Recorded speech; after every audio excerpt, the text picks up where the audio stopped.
Mr. Bell, I just wanted to give you another update. The bearings indicate that the crank's been damaged before, and it's been turned down 30,000ths of an inch. So it's because the bearings that we had would compensate for the smaller diameter of the crankshaft journals. So both the main bearing journals and the rod bearing journals. With that in mind, we've cleaned it up, but we are kind of fearful that we may not be able to, and the journals are scratched on this. So we're a bit fearful that we won't be able to save the crank. So your crank, we may be needing a new crankshaft. So anyway, and the last thing that we're doing right now, it's not the last thing. Right now we're cleaning all the water out of the transmission, and then next we'll make sure that we don't have any water, which I can still see water on top here, but we'll clean all this. You see all this milkshake looking stuff? We'll get all that cleaned off the heads, and then we can get the heads magnafluxed and the crank magnafluxed to make sure it's okay. And then also, again, it may not be okay whether it's got a crack in it or not, because the problem may be that we can't turn it down any farther. We don't know that for sure. You can see a big crack right here where my finger's going across. That's an external crack to the block.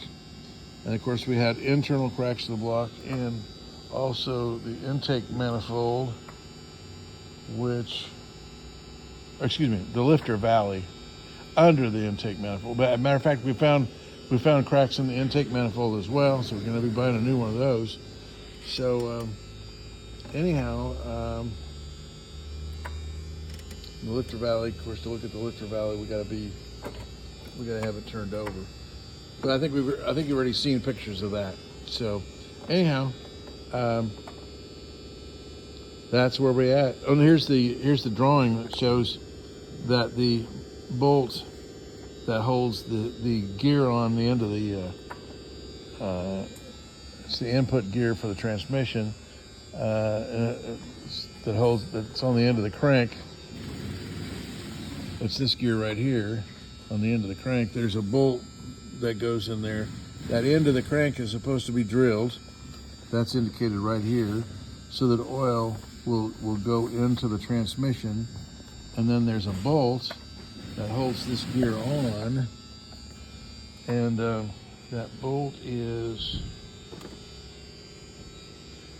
supposed to have a metering hole in it right here, that bolt's supposed to be drilled and have a small metering hole in it right here. And the bolt we've got does not have that metering hole. So, like I said earlier, the transmission was going to be your weak link.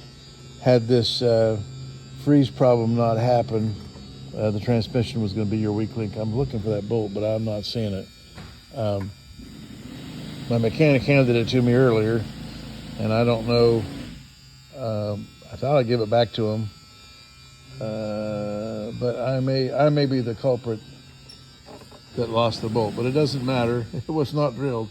I just wanted to show you that it wasn't drilled. But anyway, we'll talk to you soon. We'll keep you updated.